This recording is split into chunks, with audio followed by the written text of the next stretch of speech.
Question number 3 का आप लोगों को हो गया था पिछली क्लास में। अभी 3 का खा लिखा हुआ है, फैराडे द्वारा प्रस्तुत विद्युत अपघटन के प्रथम एवं द्वितीय नियम को स्पष्ट कीजिए।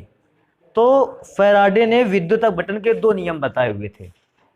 पहले नियम को हम फैराडे के विद्युत अपघटन का प्रथम नियम के नाम से जानते हैं और दूसरे वाले नियम को हम जानते हैं फैराडे का विद्युत अपघटन का द्वितीय नियम। तो हम इसको देखो लिख चुके हैं कुछ भाग। तो इसका क्वेश्चन नंबर 3 के खा में सबसे पहले फैराडे के विद्युत अपघटन का प्रथम नियम पढ़ते हैं। क्या है लिखा है, वैसे भी आप देखो लिखा है ये तो बात सही हुई है। एक और चीज को बात को पढ़ते हैं। सबसे पहले विद्युत अपघटन का फैराडे का प्रथम नियम क्या था, पहले इसको देख लेते हैं। फैराडे ने विद्युत अपघटन की प्रक्रिया के प्रथम नियम को बताने के लिए एक बाह्य विभव स्रोत लिया, कुंजी लिया, और इस बाह्य विभव स्रोत अर्थात सेल या बैटरी द्वारा 2 इलेक्ट्रोडों को एक विद्युत अपघट्य पदार्थ में डुबा दिया। इस विद्युत अपघट्य पदार्थ का नाम क्या था, AB। अच्छा, विद्युत अपघट्य पदार्थ AB जो है वो जल में घुलने के पश्चात अपने आयनों में क्या हो जाता है, ब्रेक। तो घोल में A और B दोनों अपने आयनों में टूट गए, जिनमें से A पर पॉजिटिव चार्ज आया और B पर कैसा चार्ज आया, नेगेटिव चार्ज आया। फैराडे ने अब सेल या बैटरी के द्वारा विद्युत धारा के प्रवाह का अध्ययन किया। तो जैसे ही देखा फैराडे ने कि हम सेल या बैटरी द्वारा विद्युत धारा का प्रवाह प्रारंभ करते हैं, विद्युत अपघट्य में उपस्थित आयन, आयन का मतलब A पॉजिटिव आयन और B नेगेटिव आयन, विपरीत आवेशित इलेक्ट्रोडों की ओर गति करते हैं। विपरीत आवेशित इलेक्ट्रोडों की ओर गति करने का मतलब जो पॉजिटिव आयन था वो नेगेटिव प्लेट की ओर जाता है और जो नेगेटिव आयन है वो कौन सी प्लेट पर जाता है, पॉजिटिव प्लेट पर। इस प्रकार से सॉल्यूशन में उपस्थित negative charge particle positive plate पर इकट्ठा हो जाते हैं और positive charge ion negative plate पर इकट्ठा हो जाते हैं। इस प्रोसेस को कहते हैं विद्युत अपघटन। मैं एक थोड़ी देर के लिए बात करता हूं, बाई चांस ऐसा कुछ सोच लेते हैं थोड़ी देर के लिए, हमारे पास पॉजिटिव चार्ज आयन है, ये जाके नेगेटिव चार्ज प्लेट पर क्या होगा, इकट्ठा हो जाएगा। अगर बेटा इकट्ठा होगा तो धीरे धीरे, अब विलयन में एक पॉजिटिव चार्ज तो है नहीं, बहुत सारी संख्या में पॉजिटिव चार्ज होंगे, बहुत सारी संख्या में नेगेटिव चार्ज होंगे। अगर ये पॉजिटिव इस प्लेट पर चिपकता रहेगा तो प्लेट पर कोई ना कोई मात्रा क्या हो जाएगी, जमा हो जाएगी। प्लेट पर जमा हुई मात्रा को हम लोग कहते हैं मुक्त धातु की मात्रा। तो विद्युत अपघटन प्रक्रिया के दौरान पदार्थ कितनी मात्रा में प्लेट पर जमा हो जाएगा, पहुंच जाएगा, इसको समझने के लिए फैराडे ने बनाया था विद्युत अपघटन का प्रथम नियम। तो मैंने देखो विद्युत अपघटन के प्रथम नियम में क्या लिख रखा है, लिखता है इस नियम के अनुसार किसी विद्युत अपघटनीय सेल में, कोई भी विद्युत अपघटनीय सेल हो में विद्युत अपघटन के दौरान, आप जब विद्युत अपघटन कराते हो तो उस दौरान सेल के किसी इलेक्ट्रोड पर मुक्त हुई पदार्थ की मात्रा, तो जो सेल के इलेक्ट्रोडों पर पदार्थ जमा होता है उसकी मात्रा इलेक्ट्रोड पर आरोपित आवेश की मात्रा के समानुपाती होती है। उसने ये बताया कि आप जितना ज्यादा चार्ज अप्लाई कर दोगे प्लेटों पर, जितना अधिक आवेश प्लेटों पर रखोगे, उतनी ही अधिक मात्रा पदार्थ की जो होगी वो प्लेटों पर क्या होने लगेगी, जमा होने लगी। आवेश की कमी होने पर प्लेटों पर पदार्थ की मात्रा भी कम पहुंचेगी। तो क्योंकि उसने बताया था पदार्थ की जो मात्रा होती है आरोपित आवेश की कैसी होती है, समानुपाती होती है। मैंने पदार्थ की मात्रा को W से लिखा है और समानुपाती निशान, इसके बाद Q का मतलब है आवेश। कोई पूछता है W क्या है, तो कहते हैं इलेक्ट्रोड पर मुक्त धातु की मात्रा या मुक्त हुई पदार्थ की मात्रा, इसको लिख सकते हैं। और Q क्या है, Q है इलेक्ट्रोड पर प्रवाहित आवेश। फिर मैंने क्या किया, प्रोपोर्शनल का निशान हटाने के लिए मैंने एक कांस्टेंट लगा दिया। तो मैंने प्रोपोर्शनल का साइन हटाया, एक कांस्टेंट ऐड कर दिया Z। W is equal to Z की जगह Z, और Q का तो एक फॉर्मूला भी आप लोगों ने पढ़ रखा होगा, Q बराबर I इंटू T। ये फॉर्मूला तो बहुत छोटी क्लासेस से पढ़ते चले आ रहे हो। तो Q का फॉर्मूला IT लिखोगे तो एक फॉर्मूला बन जाएगा W is equal to ZIT। अभी आगे क्या लिखा है, पूछता है भाई I हम जानते हैं आवेश है, T हम जानते धारा है, T हम जानते हैं धारा के प्रवाहित होने का समय है, लेकिन Z क्या है, तो उसके लिए लिखा है जहां Z एक क्या है, स्थिरांक, और इसे विद्युत रासायनिक तुल्यांक कहा जाता है। हालांकि जब मैंने विद्युत अपघटन फैराडे का प्रथम नियम लिखाया था, मैंने Z की भी डेफिनेशन लिखाई थी, क्योंकि यहां Z की डेफिनेशन की कोई विशेष डिमांड नहीं है, हम उसको छोड़ रहे हैं। ये विद्युत अपघटन का प्रथम नियम हो गया। बात करेंगे विद्युत अपघटन का द्वितीय नियम। अच्छा, विद्युत अपघटन का द्वितीय नियम क्या है? देखो मैं उसको भी पढ़ के दिखा देता हूं। कहता है यदि कई विद्युत अपघटनीय सेलों को, कई विद्युत अपघटनीय सेलों का मतलब है एक से ज्यादा विद्युत अपघटनीय सेलों को श्रेणी क्रम में जोड़ा जाए तो विद्युत अपघटन के दौरान उन सेलों के इलेक्ट्रोडों पर मुक्त धातु की मात्रा उनके तुल्यांकी भार के समानुपाती होती है। कहता अगर एक से ज्यादा आपने विद्युत अपघटनीय सेल एक साथ श्रेणी क्रम में जोड़ दिए और उन सभी सेलों पर एक साथ धारा का प्रवाह कराया गया तो फिर उनके इलेक्ट्रोडों पर, उन विद्युत अपघटनीय सेल के इलेक्ट्रोडों पर जो धातुएं जमा होगी या जो पदार्थ जमा होगा उसकी जो मात्रा होती है उस पदार्थ के तुल्यांकी भार के समानुपाती होती है। जैसे मैं क्या सोचता हूं, अगर इसको लिखते हैं तो अगर मैंने मान लिया पहले इलेक्ट्रोड पर या पहले सेल पर, तो मैं लिख रहा हूं कि पहले सेल पर अगर इलेक्ट्रोड पर मुक्त हुई धातु की मात्रा कितनी है? W1। तो कहता है पदार्थ की मुक्त हुई मात्रा उस पदार्थ के तुल्यांकी भार के समानुपाती होती है। इसको ऐसे भी लिख सकते हैं प्रोपोर्शनल के। अभी एक और काम कर लेते हैं, इससे और फॉर्मूला अच्छा बना लेंगे। W1 इज इक्वल टू एक कांस्टेंट लगा देते हैं K E1। ये इक्वेशन नंबर क्या बना देते हैं? फर्स्ट। क्योंकि आपने लिखा था एक से अधिक सेलों को लिया गया है, कई सेलों को लिया गया, तो मैंने पहले सेल पर ये कंडीशंस मान ली है और मैंने दूसरे सेल पर कंडीशंस माननी है क्या कि दूसरे सेल पर अगर हम चेक करें तो मैंने माना कि दूसरे सेल पर जो पदार्थ मुक्त हुआ है या पदार्थ इलेक्ट्रोड पर जमा हुआ है वो वैल्यू है WT और ये है उस पदार्थ के तुल्यांकी भार के बराबर के समानुपाती। W2 प्रोपोर्शनल का साइन हटाओगे तो एक कांस्टेंट लगा दोगे K E2। ये हो गया इक्वेशन नंबर सेकंड। बेटा इक्वेशन फर्स्ट और सेकंड को सॉल्व कर लेते हैं। इक्वेशन फर्स्ट और सेकंड को सॉल्व करने में इससे क्या करेंगे, इक्वेशन फर्स्ट में इक्वेशन सेकंड से क्या कर देंगे? डिवाइड कर देंगे। तो हम यहां लिखेंगे equation first divide by equation second. और बेटा डिवाइड करोगे, देखो डिवाइड का अच्छा सा नियम है, लेफ्ट साइड को डिवाइड करेगा और राइट वाला साइड राइट साइड को डिवाइड करेगा। तो लेफ्ट को पहले लेफ्ट से डिवाइड करते हैं तो W1 upon W2 is equal to, बेटा ध्यान दो जरा, इक्वेशन एक में भी K है, इक्वेशन सेकंड वाले पर भी K है, तो K को कैंसिल कर देगा, बचेगा क्या? E1 upon E2। थोड़ा सा इसमें से ध्यान देने वाली बात है बेटा, W का फॉर्मूला तो प्रथम नियम से हम निकाल ही चुके थे। W का फॉर्मूला क्या है? Z into IT। अगर हम यहां पर लिखें तो W के लिए बेटा फॉर्मूला अगर लिखेंगे तो हो जाएगा, देखो W के लिए Z1 IT और W2 के लिए यही फॉर्मूला लिखे तो क्या लिख देंगे? Z2 I into T। आगे लिखा हुआ E1 अपॉन E2। थोड़ा सा ध्यान देने वाली बात है, अभी तुम सोचोगे सर ये सब ठीक था, समझ में आ गया, W1 के लिए Z1 समझ में आ गया लेकिन I1 T1 नहीं लिखा गया, W2 के लिए Z2 समझ में आ गया लेकिन I2 और T2 नहीं लिखा गया। तो बेटा मैं बताऊं आप लोगों को पहले से ही इस बात का नॉलेज है बहुत अच्छे ढंग से फिजिक्स में कि जब भी कभी परिपथ को श्रेणी क्रम में जोड़ा जाता है, परिपथ में सभी उपकरणों को समान धारा मिलती है। पहली तो ये कि अगर एक उपकरण को 2 एम्पियर का करंट मिल रहा है तो भैया श्रेणी क्रम में जुड़े हुए सभी उपकरणों को 2 एम्पियर का ही करंट मिलेगा। और एक और चीज आप जानते हो, एक ही स्विच को ऑफ करते हुए आप समस्त उपकरणों पर धारा के प्रवाह को रोक सकते हो, अर्थात समस्त उपकरणों पर धारा का प्रवाह समान समयांतराल के लिए रहता है। तो अगर ये भी सेल श्रेणी क्रम में जुड़े हैं तो इनके सभी सेलों के लिए धारा का मान और समय का मान दोनों आपस में कैसे रहेंगे? बराबर। तो इसलिए मैंने I1 T1 I2 T2 नहीं लिखा क्योंकि मैं जानता हूं धारा और समय तो बराबर ही रहने वाले हैं। जितना पहले सेल को धारा और समय मिलेगा उतना ही दूसरे सेल को धारा और समय मिलेगा। और इस तरह से एक फॉर्मूला बेटा बन जाएगा Z1 upon Z2 is equal to E1 upon E2। इसको थोड़ा सा अच्छा लिख लेते हैं। कैसे लिख लेते हैं? E1 पहले लिख लेते हैं upon E2 is equal to Z1 upon Z2। अब थोड़ी देर ध्यान देने वाली बात है।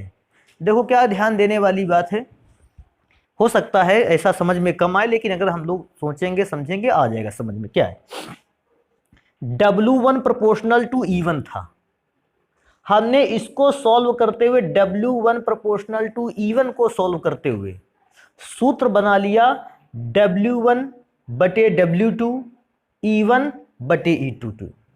अर्थात प्रोपोर्शनल का सिंबल अगर देता है तो हम ऐसा फॉर्मूला बना सकते हैं। आज देखो इसी टाइप का फॉर्मूला ये दिया गया है, तो अब इससे प्रोपोर्शनल का सिंबल बनाना है। देखो कैसे, प्रोपोर्शनल रूप से समानुपातिक रूप से अनुपातिक फॉर्मूला बना लिया।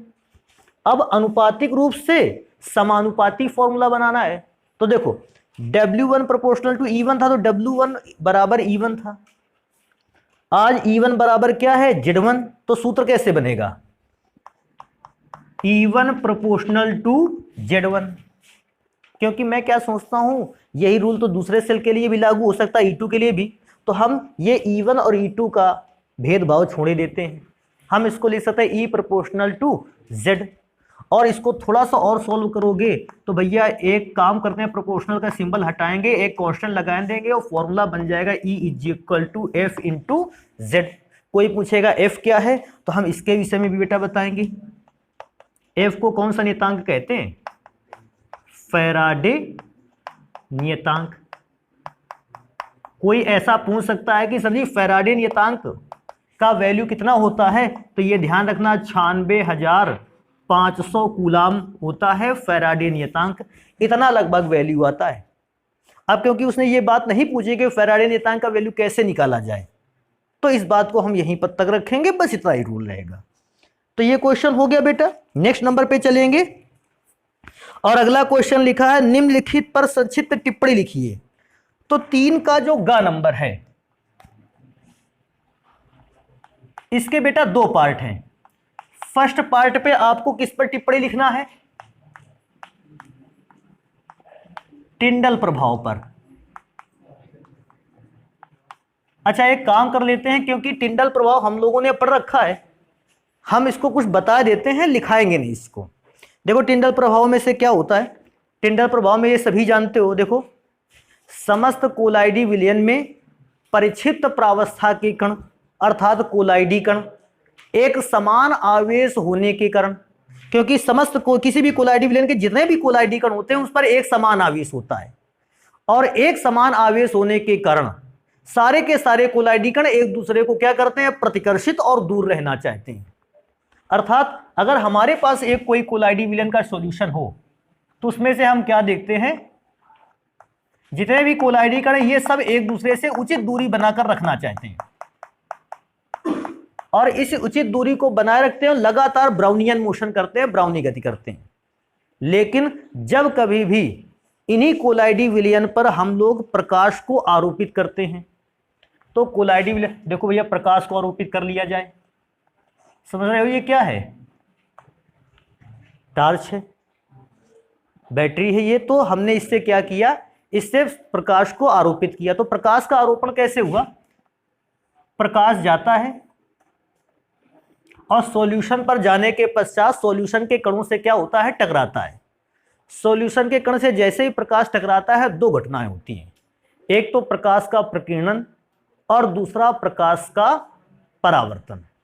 प्रकाश के प्रकीर्णन और परावर्तन के कारण प्रकाश क्या करता है, कोलाइडी विलयन के अंदर एक शंकु की आकृति का निर्माण करता है, और क्योंकि प्रकाश जो है वो कोलाइडल सॉल्यूशन के अंदर शंकु का निर्माण करता है, शंकु का प्रकाशीय शंकु का निर्माण करता है, इस प्रभाव को ही हमने क्या कहा, टिंडल प्रभाव। बस भैया यही टिंडल प्रभाव आपको लिख के आ जाना है। तो टिंडल प्रभाव मैं ऐसा सोचता हूं आप लोगों को आता है, और इसलिए मैं क्या करता हूं, टिंडल प्रभाव को छोड़ते हैं। नेक्स्ट नंबर पे आते हैं, ऋणात्मक उत्प्रेरण पर बात करते हैं।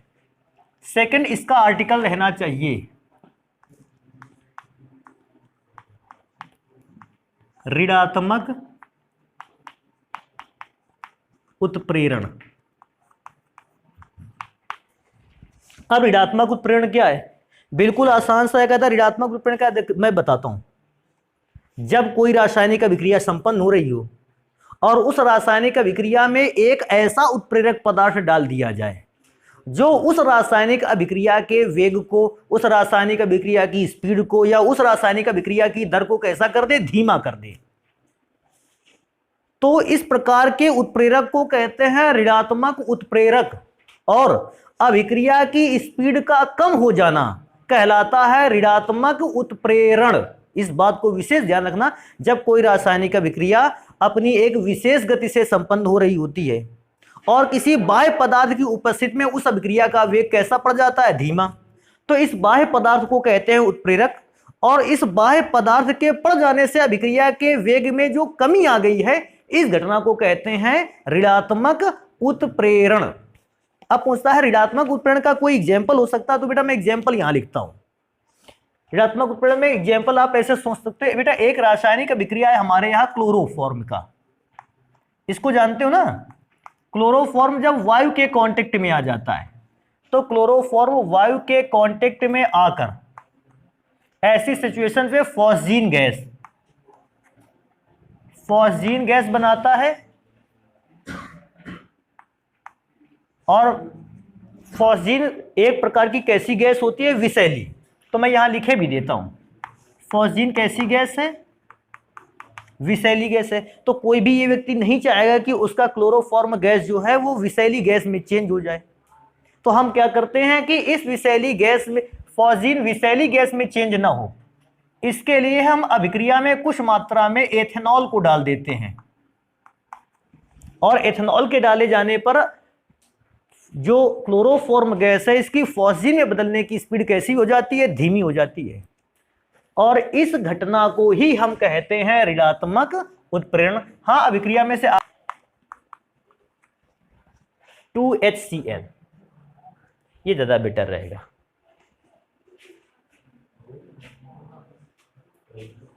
छः 4 2 6 ठीक तो है, बाकी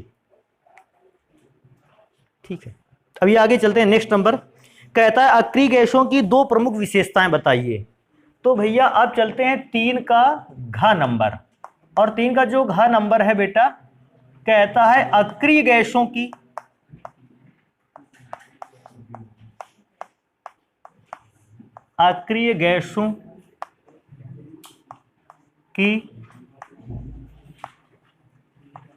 प्रमुख विशेषताएं। क्योंकि क्वेश्चन छोटा है और आप लोगों को हमको लिखा देना चाहिए आप लोगों के लिए। पहली विशेषता, अच्छा अक्रिय गैसों में से मैं क्या सोचता हूं, विशेषता में अगर बात है, पहली गैस को छोड़ दिया जाए, हीलियम को, बाकी हर एक गैस जो बचती है उसकी बाहरी कक्षा में उपस्थित इलेक्ट्रॉनों की संख्या कितनी होती है, 8। पहली विशेषता ये। तो क्या लिखेंगे,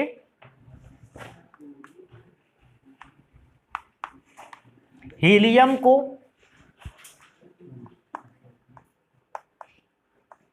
छोड़कर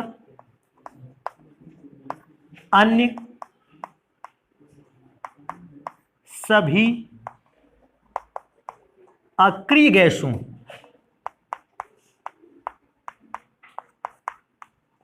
की बाहरी कक्षा में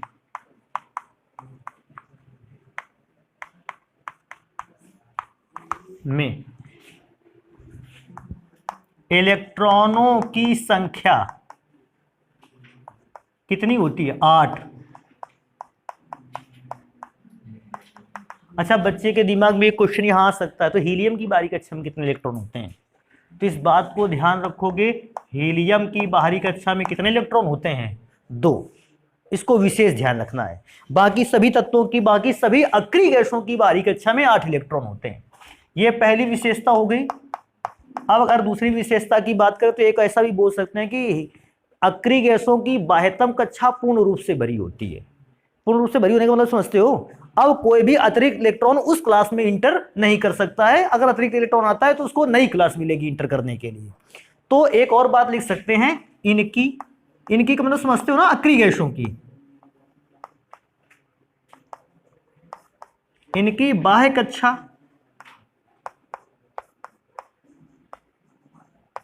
पूर्ण रूप से भरी होती है।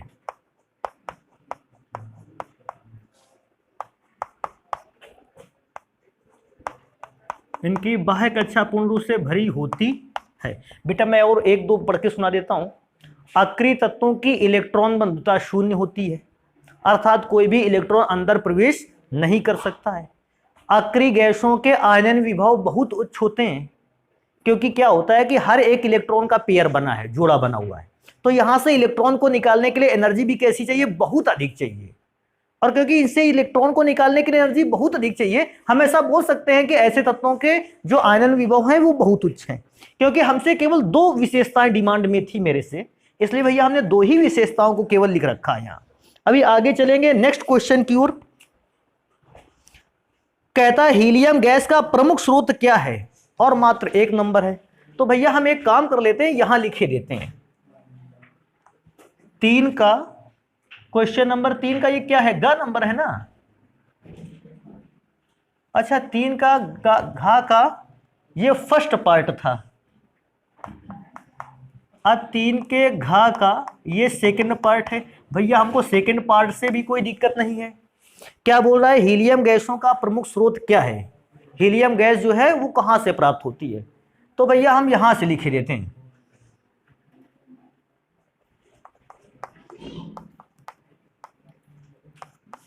हीलियम गैस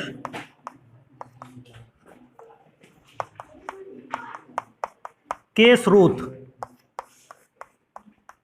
बेटा हीलियम गैस का पहला स्रोत अगर देखा जाए, सोर्स है वायु। वायु में भी हीलियम गैस पाई जाती है, लेकिन बेटा वायु में हीलियम गैस जो है बहुत कम मात्रा में पाई जाती है, क्योंकि बहुत स्मॉल अमाउंट में पाई जाती है। वायु अच्छा सोर्स नहीं है। और कहां पाई जाती है, प्राकृतिक गैसों में। प्राकृतिक गैसों में, प्राकृतिक गैस जानते हो ना, नेचुरल गैस कहते हैं। अरे एक नाम सुना है गैस का, CNG, कंप्रेस्ड नेचुरल गैस। तो नेचुरल गैस में भी हीलियम की कुछ अमाउंट पाई जाती है। और एक और लिखा जा सकता है, एक और सोर्स है रेडियो एक्टिव।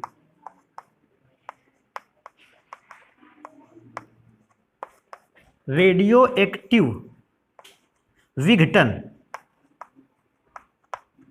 रेडियो एक्टिव विघटन से भी हीलियम गैस का उत्पादन होता है, इसको वो भी ध्यान रखेंगे। नाभिकीय संलयन अभिक्रिया पढ़ी है ना, नाभिकीय संलयन।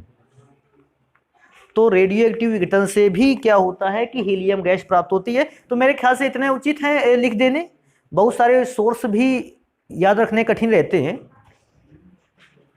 नेक्स्ट नंबर पे चलेंगे बेटा, क्वेश्चन नंबर 4 का, और इसमें से भी 2 क्वेश्चन है। तो भैया क्वेश्चन नंबर 4 के का फर्स्ट पार्ट, ये क्वेश्चन का एड्रेस हो गया भैया 4 का फर्स्ट पार्ट। पहले मैं क्वेश्चन को पढ़ के सुना देता हूं क्या क्या चीजें चाहिए इसमें। क्वेश्चन के में से पहले देखो, कहता है डी ब्लॉक के एलिमेंट, डी ब्लॉक के एलिमेंट जो होते हैं तत्व अनुचुंबकीय लक्षण और परिवर्ती संयोजकता क्यों प्रदर्शित करते हैं। कुल मिला के मुझे 2 चीजों का आंसर देना है। पहला, डी ब्लॉक के तत्व अनुचुंबकीय क्यों हैं। दूसरा, डी ब्लॉक के तत्व परिवर्ती संयोजकता। परिवर्ती संयोजकता का मतलब समझते हो ना, अर्थात इनकी संयोजकता कैसे बदल जाती है। मैं एक एग्जांपल बताता हूं।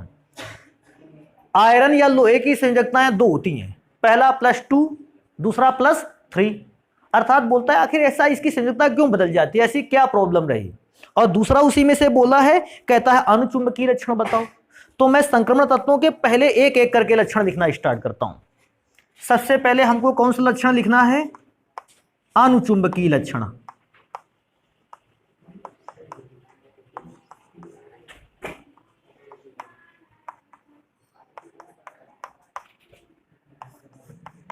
अच्छा, अनुचुंबकीय लक्षण को तो ऐसे बताया जा सकता है, अभी ऐसा सुन लो, सारे दुख दर्द एक ही क्वेश्चन के आंसर में से खत्म।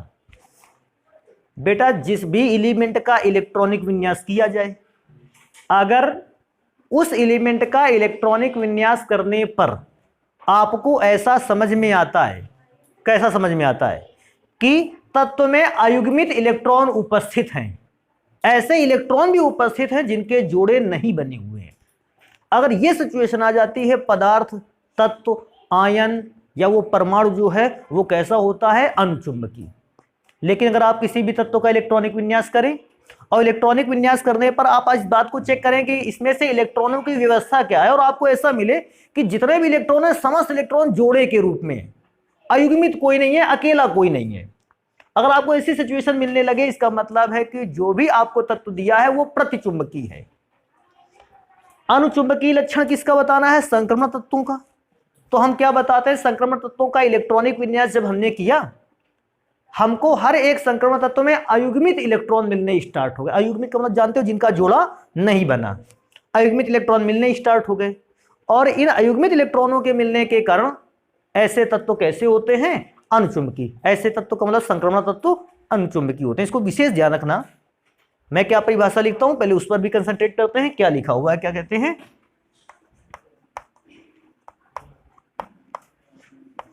संक्रमण तत्वों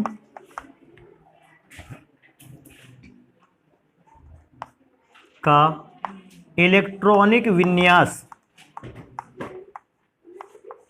इलेक्ट्रॉनिक विन्यास करने पर यह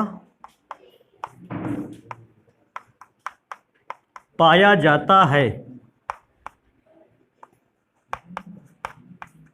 कि इनमें का मतलब संक्रमण तत्व, इनमें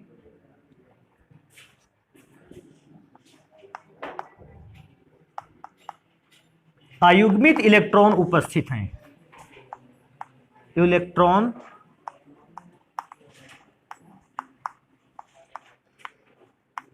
उपस्थित हैं, अतः संक्रमण तत्वों की प्रकृति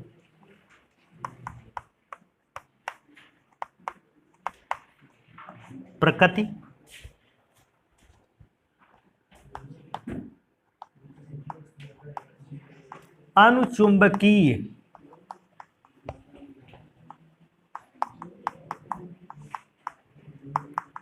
होती है। और अगर अनुचुंबकीय होती है तो बेटा इसका चुंबकीय आघूर्ण भी तो निकाला जा सकता है।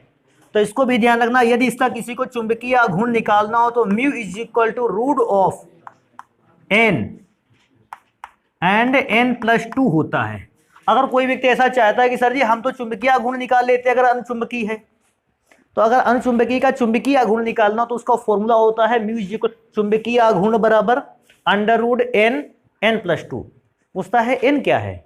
एन है अयुग्मित इलेक्ट्रॉनों की संख्या। तो हम यहां लिखेंगे, यहां एन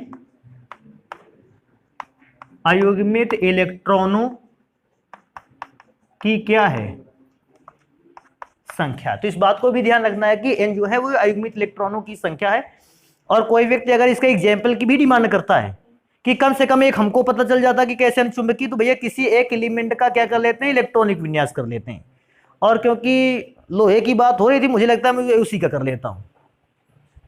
बेटा Fe का परमाणु क्रमांक होता है 26, इलेक्ट्रॉनिक विन्यास 1s2 2s2 2p6 3s2 3p6 4s2 3d6 2 2 4 6 10 2 12 6 18 6 24 और 24 और 2 होता है 26। अब इसमें क्या करता हूं, सारे इलेक्ट्रॉनों को नहीं भरते हैं, डी उपकोष जो है उसके कक्षकों को हम दिखा लेते हैं केवल। तो भैया डी को अगर दिखाते हैं 3d को, तो डी में कितने कक्षक बनाए जाएं? 5। 1 2 3 4 और 5। बेटा इलेक्ट्रॉन कितने हैं डी में? 6। 6 को भरने की कोशिश करोगे, 1 2 3 4 5 और बेटा ये 6। अयुग्मित इलेक्ट्रॉन पाए जा रहे हैं कि नहीं पाए जा रहे हैं? क्योंकि अयुग्मित इलेक्ट्रॉन उपस्थित हैं, अतः पदार्थ की प्रकृति कैसी है? अनुचुंबकीय। तो आप इसको अगर लिख भी सकते हैं, क्योंकि इसमें अयुग्मित इलेक्ट्रॉन उपस्थित है, पदार्थ कैसा होगा? अनुचुंबकीय। और एक चीज ध्यान रखने वाली, अगर आप चुंबकीय आघूर्ण निकालना चाहते तो एन की वैल्यू कितने रखते? 1 2 3 4। एन की वैल्यू 4 रख लेते, क्योंकि 4 अनपेयर्ड इलेक्ट्रॉन है। 4 और इंटू 6, 6 चौके 24। और 24 में से अगर निकालने की कोशिश करते हैं तो 24 को लिख सकते हैं 4 इंटू 6, 4 का वर्गमूल 2, अंडर रूट 6 की वैल्यू निकाल लेते। जो भी वैल्यू आती है उसका 4 से मल्टीप्लाई कर देते, 2 से मल्टीप्लाई कर लेते, तो ऐसा निकाल सकते थे। बेटा अभी इसका एक और पार्ट रह जाता है, कहता है अणुचुंबकीय लक्षण तो बताना ही था, हमको परिवर्ती संयोजकता क्यों प्रदर्शित करता था, संयोजकता क्यों बदल जाती है, इसका भी आंसर चाहिए था। तो भैया मैं क्या कर लेता हूं, यही लिख लेता हूं, संक्रमण तत्वों की कौन सी संयोजकता बतानी है, परिवर्ती संयोजकता।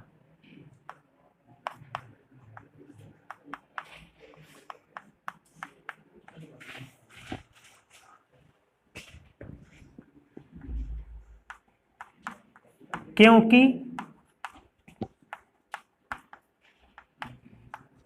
संक्रमण तत्वों में 4s या ऐसे लिख सकते हैं NS और N-1D के कक्षकों के मध्य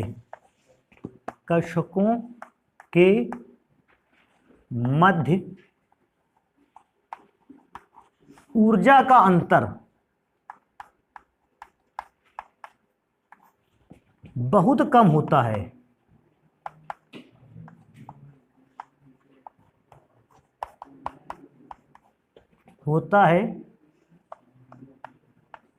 अतः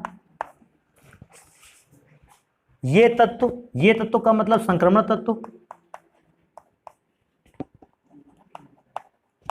अपने इलेक्ट्रॉनों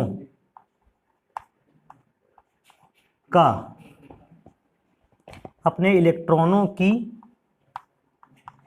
व्यवस्था को परिवर्तित करने में सक्षम होते हैं।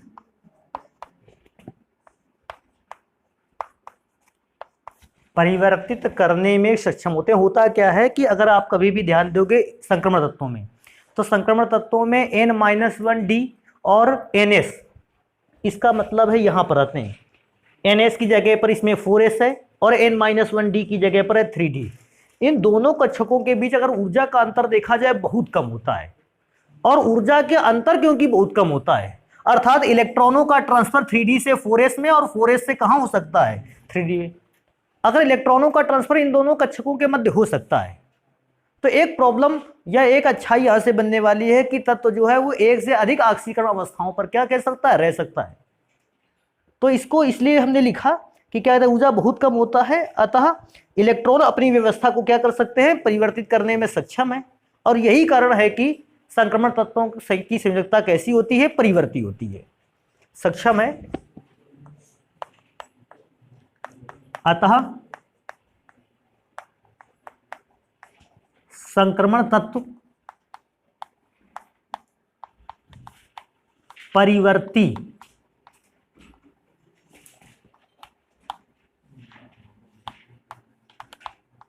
संयोजकता को प्रदर्शित करते हैं,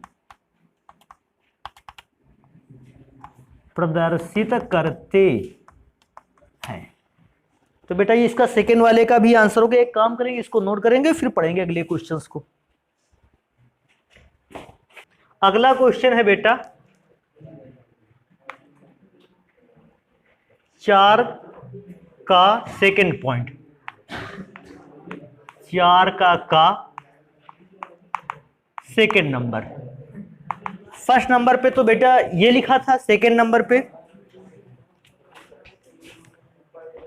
लिखा हुआ है, कहता है लैंथेनाइड संकुचन को कारण सहित स्पष्ट कीजिए। तो सबसे पहले तो यही पता होना चाहिए लैंथेनाइड संकुचन होता क्या है। देखो 4 हेडिंगें ऐसी प्रकार से आ सकती हैं, लैंथेनाइड संकुचन या लैंथेनाइड आकुचन, दूसरा एक्टिनाइड संकुचन या एक्टिनाइड आकुचन। अगर ऐसा पूछ लेता है तो सबका अर्थ यही है। देखो क्या अर्थ है, लैंथेनाइड श्रेणी में बाएं से दाएं चलने पर तत्वों के परमाणुओं का आकार लगातार घटता है। क्योंकि तत्वों के परमाणुओं का आकार लगातार घटता है, इसी घटना को कहते हैं लैंथेनाइड संकुचन। लेकिन बेटा अगर यही क्वेश्चन एक्टिनाइड श्रेणी पर आ जाएगा तो क्या बताओगे? एक्टिनाइड श्रेणी में बाएं से दाएं चलने पर तत्वों के परमाणुओं का आकार लगातार क्या होता है? घटता है। इस घटना को एक्टिनाइड संकुचन कहते हैं। और फिर आपसे ये भी पूछ रखा है उसने, लैंथेनाइड संकुचन को कारण द्वारा समझाइए। तो भैया लैंथेनाइड संकुचन को कारण लेकर भी समझाना, तो एक काम करते हैं जल्दी से इसको लिख लेते हैं, लैंथेनाइड संकुचन और उसका कारण क्या है। तो हमें सबसे पहले लिखना है लैंथेनाइड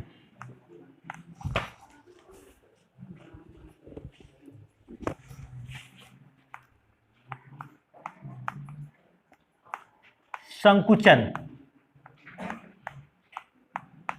तो लैंथेनाइड संकुचन में इसे लिखते हैं लैंथेनाइड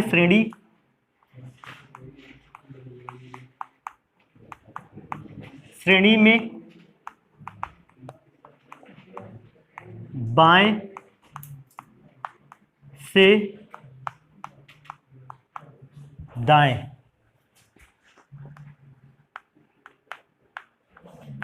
चलने पर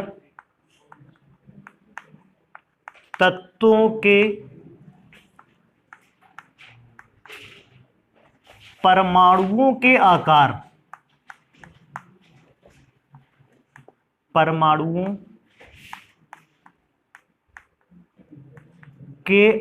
में लगातार कमी आती रहती है। तत्वों के परमाणुओं के आकार में लगातार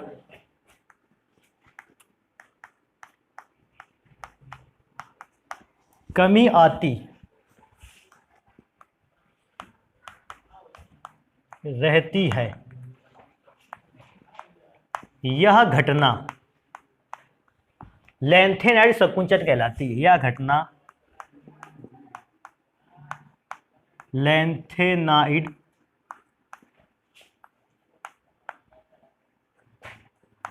संकुचन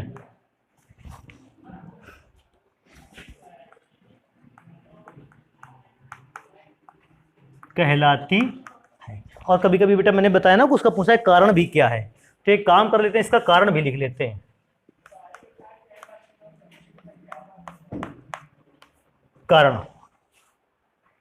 कारण बेटा अगर लिखते हैं, देखो मैं पहले कारण लिख लेता हूं फिर समझते हैं क्या है।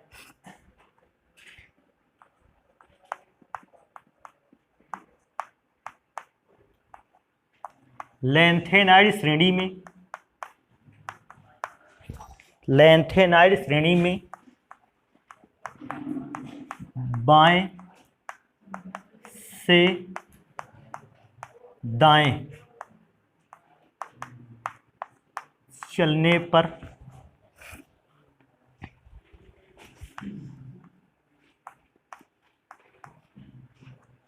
परमाणु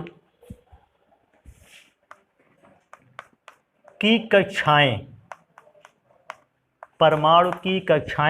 अपरिवर्तित होती रहती हैं। अपरिवर्तित रहती हैं अर्थात परमाणु की कक्षाओं में किसी भी प्रकार का बदलाव नहीं आता, परंतु नाभिकीय आवेश बढ़ता जाता है। अपरिवर्तित रहती हैं परंतु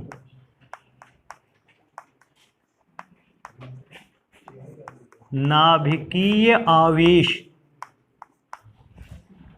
बढ़ता रहता है।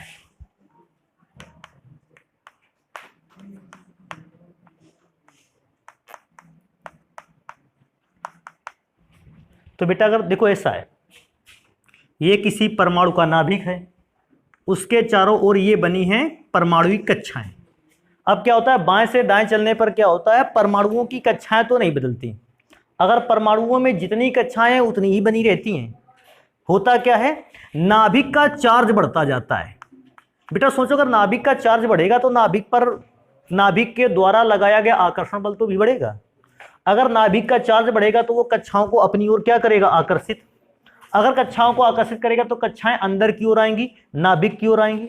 और जब कक्षाएं बेटा नाभिक की ओर सिकुड़ना प्रारंभ कर देंगी तो परमाणु का आकार क्या होने लगेगा, घटने लगेगा। तभी मैंने ये लिखा है कि परमाणु की कक्षाओं में तो कोई परिवर्तन नहीं होता है, परंतु नाभिकीय आवेश लगातार क्या होता रहता है, बढ़ता रहता है। अतः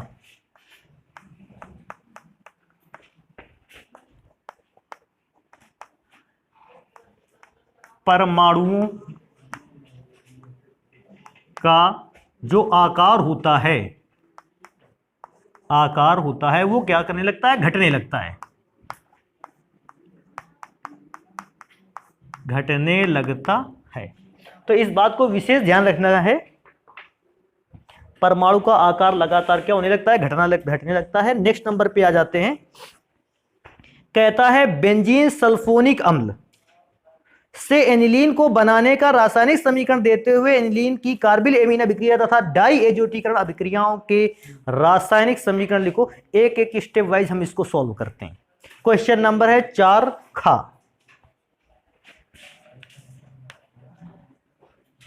क्वेश्चन नंबर है 4 खा। सबसे पहले क्या लिखा है, बेंजीन सल्फोनिक अम्ल से एनिलीन बनाना है। तो सबसे पहला है बेंजीन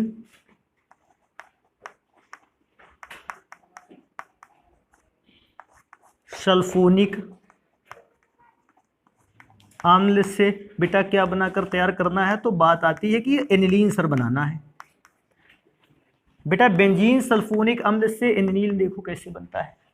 बेंजीन सल्फोनिक अम्ल का सूत्र होता है बेंजीन रिंग और ऊपर SO3H, ये बेंजीन सल्फोनिक अम्ल का सूत्र है और इसे एनिलीन बनाना है। बेटा बहुत ध्यान रखना है इसको।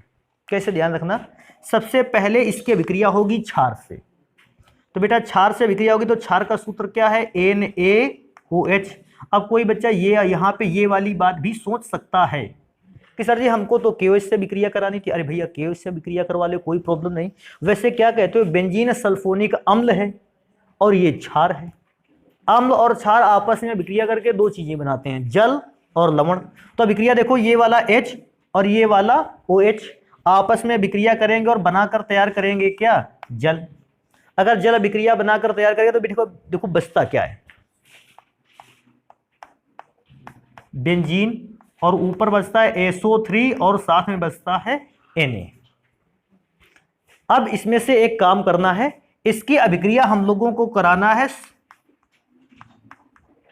NaNH2 से, सोडामाइड इसको बोलते हैं। अभिक्रिया कैसे होगी बेटा, आसानी से पढ़ सकते हैं। देखो ये वाला पार्ट एक साथ हो जाएगा, कुछ समझ में आ रहा है ना। Na2SO3 इसको क्या बोलते हैं, सोडियम सल्फाइड। तो ये वाला पार्ट अलग हो गया, तो इसको देखो यहां लिख लेते हैं Na2SO3, सोडियम सल्फाइड अलग हो गया। बेटा बचता क्या है, बेंजीन और ऊपर NH2। तो भैया बेंजीन बचता है और ऊपर बचता है NH2। तो इस प्रकार से ये फॉर्मूला किसका है, एनिलीन का, और ये फॉर्मूला है बेंजीन सल्फोनिक अम्ल का। तो भैया इस प्रकार से पहली अभिक्रिया को ये सॉल्व कर लोगे। और अगर नाम लिखना चाहते हो तो नाम तो पता ही है, प्रॉब्लम है तो हम लिख के दिखा दें, क्या कहते हो, लिखे नाम इनके सबके।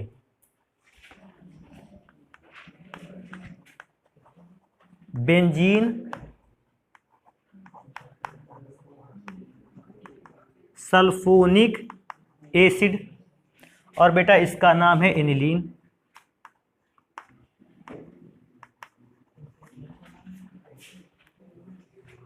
अभी नेक्स्ट नंबर क्या, इसी में से क्वेश्चन लिखा था। एक तो बेंजीन सल्फोनिक अम्ल से एनिलीन बनाना था और कहता था एनिलीन की कार्बिल एमीन अभिक्रिया लिखो।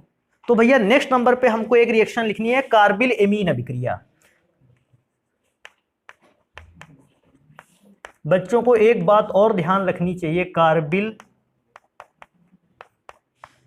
एमीन अभिक्रिया में क्या यह बात याद रखनी चाहिए, कार्बिल एमीन अभिक्रिया को एक और नाम से जानते हैं आइसोसाइनाइड परीक्षण के नाम से। अब एनिलीन पर ही हमें आइसोसाइनाइड परीक्षण करवाना है, तो एनिलीन का सूत्र बेटा लिख लेते हैं। एनिलीन का सूत्र NH2 और इस पर अभिक्रिया करवानी है क्लोरोफॉर्म के क्षारीय विलयन से।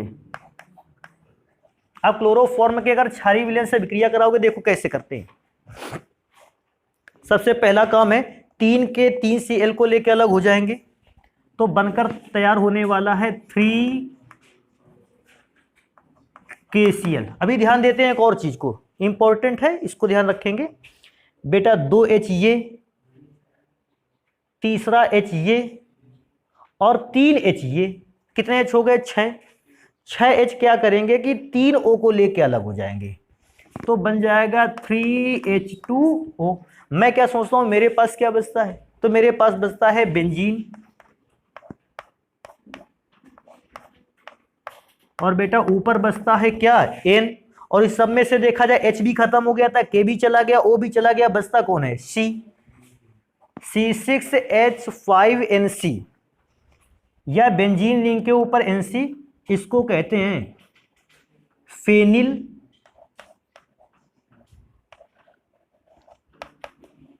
आइसोसाइनाइड।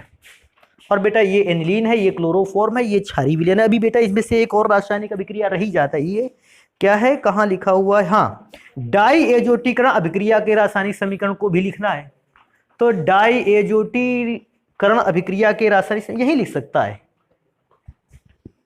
अगली अभिक्रिया लिखनी है डाई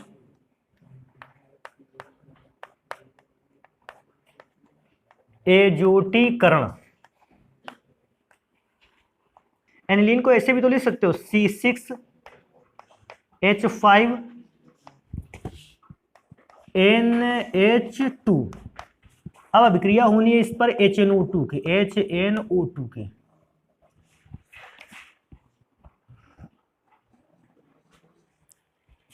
इसको और भी अच्छा लिखो, देखो अच्छा अच्छा लिखते रहो।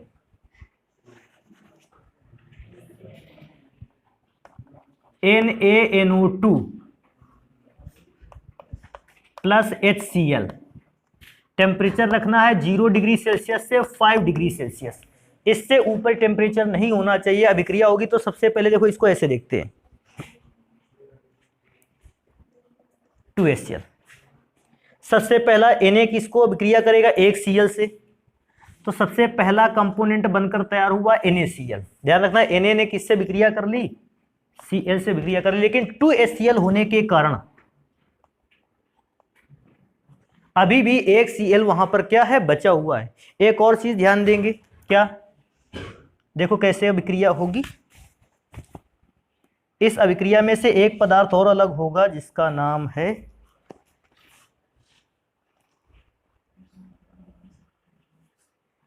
ये, इसको ये लिख लो C6H5N, ये वाला N और दूसरा बचा हुआ Cl। तो इसको अलग करोगे तो C6H5, 2 बार N अलग हुआ है ना, N2Cl। इसको बोलते हैं बेंजीन डाईएजोनियम क्लोराइड। अब मैं क्या देखता हूं कि लास्ट में मेरे पास क्या बचा हुआ है, तो बेटा मेरे पास बचा है H2 और 2 H यहां बचे हुए हैं, और 4 H में से साथ में 2 O भी तो हैं, तो इसको मिलकर बनाएगा 2H2O। तो इस प्रकार से अभिक्रिया को मैं एक बार दोबारा से रिपीट कर दूं। सबसे पहले एक Na एक Cl से अभिक्रिया करके क्या बनाएगा? NaCl। फिर C6H5N दूसरे N और Cl से अभिक्रिया करके बना डालेगा C6H5N2Cl।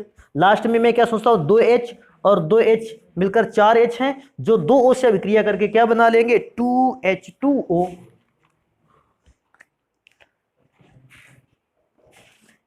और इसके बाद जो क्वेश्चन है लिखा है संघनन बहुलक। क्या है बेटा? ये 30% कोर्स के अकॉर्डिंग जो इस वर्ष है हम लोगों को पढ़ना नहीं है। पीड़ाहारी, प्रशांतक और पूर्तिरोधी, ये वाला क्वेश्चन भी हम लोगों को कंप्लीट नहीं करना है, क्योंकि 30% कोर्स के अकॉर्डिंग ये जो सिलेबस का पार्ट है ये हम लोगों को अध्ययन में नहीं रखना है।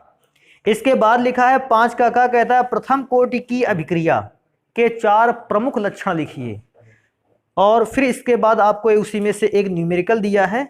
इस घटना को और इस क्वेश्चन को पढ़ेंगे हम लोग फिर नेक्स्ट क्लास पे।